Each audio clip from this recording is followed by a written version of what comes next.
check it out. We're doing a dry fit of the first sweater that I've ever crocheted. It's from Mermaid Cat Designs. It's her Lust pattern.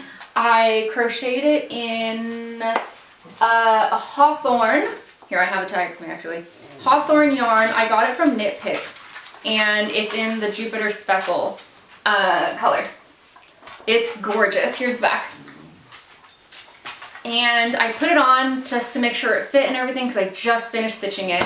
And what I want to do next to just bump this up a notch, because it looks great already, but I have an idea to make it look a little bit better, and that's to block it. I want to kind of even out some of these lumps that were created during the process, just like let the yarn sit together more nicely, and I kind of want to straighten out these edges. So let's do that. Let's go through the process of blocking the sweater and I'll show you an after. Okay, I am back with all my supplies. Starting at the right, I put my sweater in this pot that's made, that I use only for clothing items, aka just nothing cooking going in here. I was soaking it for the duration. I had water, I dumped it out in the kitchen. I was soaking it for the duration of however long it took me to take the dogs out, because you could see clearly that Charlie needed some attention. So I filled this pot with a little bit of water, mainly enough water. I didn't fill it up all the way. And there are multiple ways to do this. The main point is to get the fibers to be wet enough to be manipulated. So I put enough water in it that I felt like it was like getting, that the garment was getting sufficiently wet. So it's really damp right now. I don't know if you can hear it. So there was a lot of water in here. And I have it on towel because it was in the kitchen. I have pins and I have a towel. Actually, I have two towels that I'm going to use. And I have an old yoga mat. So what we're first going to do is not necessarily wring this out, but I want to dry it on a towel. I'm going to take this towel and lay it out, put my garment on top of it and roll it so I can squeeze as much of the water as I can out of it.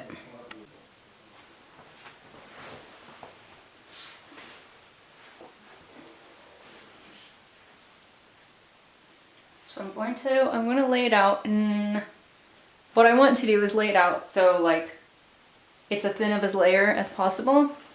So just the two layers.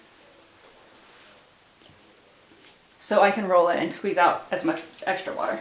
Also, I feel the responsibility in warning folks who have not done this before, or maybe who have forgotten.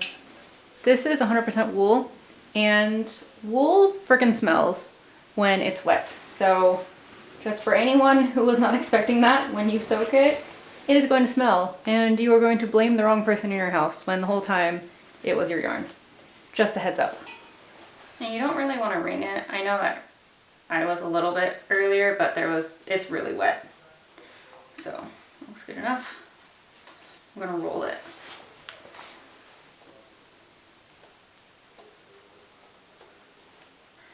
Just as an attempt to get the excess water squeezed out. So we'll have an easier time blocking it. Okay, I might actually do that again because I feel like it's really wet. So I can totally do that again. And see look how much water the towel absorbed? It's a lot. Okay, I might shift it and then do that again.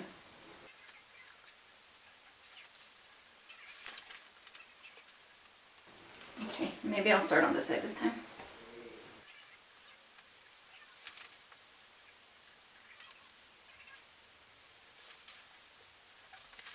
Yep, more water was definitely absorbed that second time as well. I wonder if I could even use a third towel. Okay, I'm gonna go one more. All right, I had to get another towel because that one was too soaked. Do this another time. I think it'll be enough.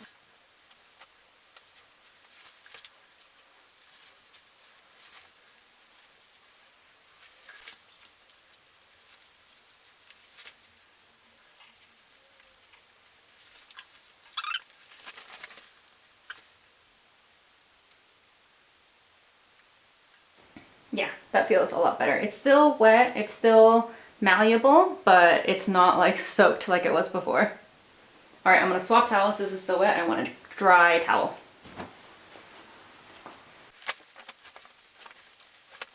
So here's a little bit where the magic happens. I'm going to put the towel on where my yoga mat is. I'm gonna lay it out the same way that I was earlier. Except this time we're not gonna roll it up, we're gonna pin it in place.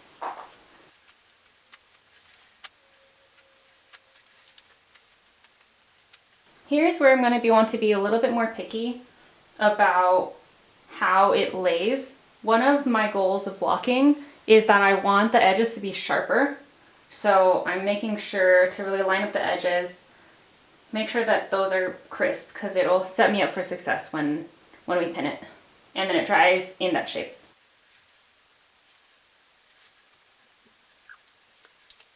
I might actually borrow that towel back, because the sleeves extend beyond the towel, but I do have enough yoga mat, so I'm gonna shift things over so I can block the sleeves straight. Okay, so I'm back. I put in the other towel on the other side on the dry part of the towel, and I extended the sleeves out, and I'm just putting on the final shaping of it. So you should really use this time to your advantage and really manipulate the piece the way you want.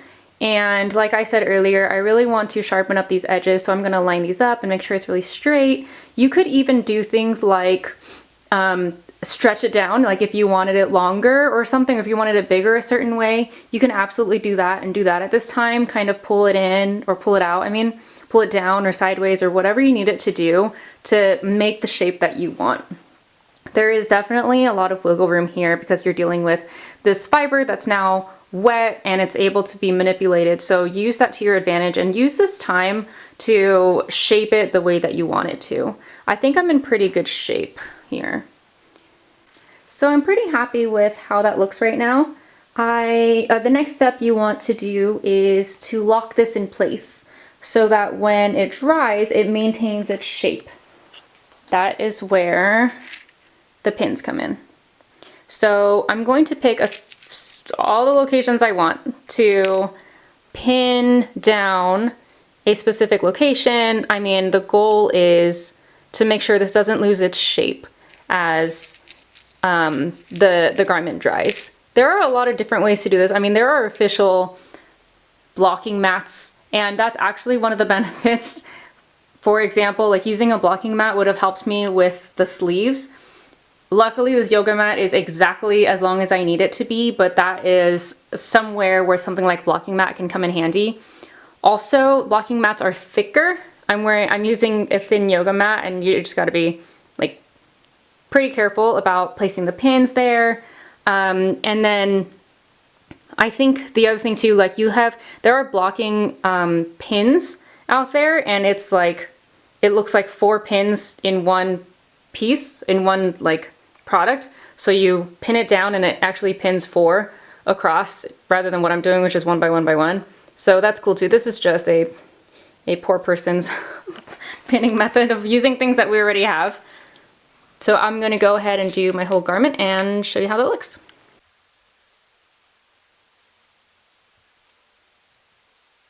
Okay, so here's where we're at. I got both sleeves and the body pinned down. And this is what it looks like more up close. You'll see I added a few more pins. I am a serial pinner. If I had my way, I would pin freaking everywhere, but I have to remember it'll be harder when I unpin them. And remember, the goal of this is just to tell your garment how to relax nicely when it's dried and worn. So on that note, I also want to mention, don't stab your garment. Like try to work your pins in between the stitches. You worked really hard on it, so don't, try not to, you're going to anyway, but try not to separate the fibers too much. This is not something that's meant to be damaging. This is meant to be something that is for the shape and the drape. So when you can, go in between the stitches. For this one, it was of course really easy because there are a lot of holes in between where the stitches go. So I had a little bit of an easier time, but I thought I'd mention it. So at this point, we wait, maybe crack open a window for that smell, and I will be back tomorrow after it dries, and I'll try it on again and see how that looks different from when I tried it on initially pre-blocking. See you then. One day later. Yo, we are at a, I want to say 20-hour update. It hasn't exactly been 24 hours, but it's been through the day of yesterday and the whole night. So it stayed where it was at for the entire time of that entire duration, so that's good news.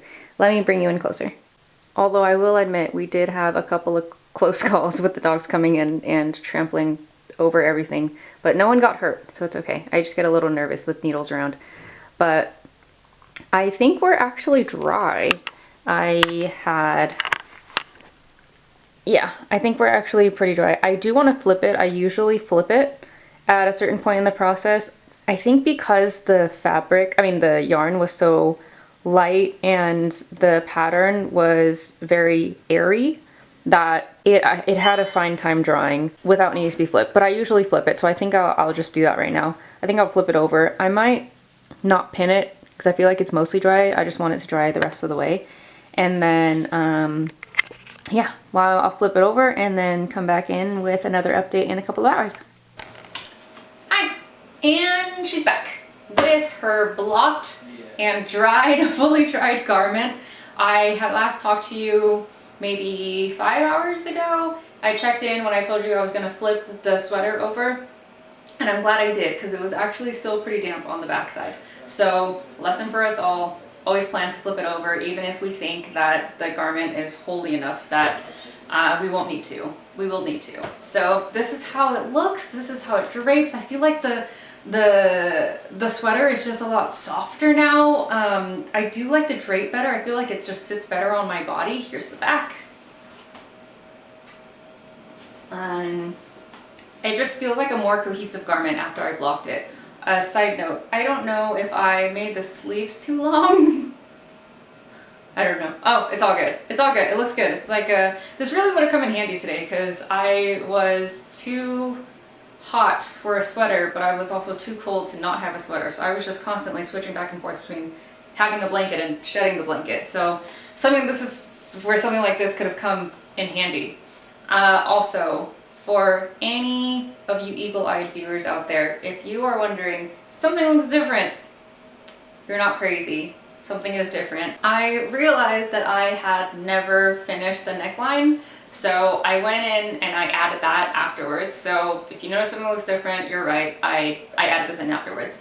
But yeah, I think it looks good. I'm really happy with it. This is going to be probably one of my favorite items. But yeah, let me know what you think. Let me know if you learned something today. If you have something to teach me as well, please do leave it in the comments on whether you tend to block your garments or whether you don't think it's necessary, whether you think a blocking mat is worth it, like anything. I'm open to any discussions below.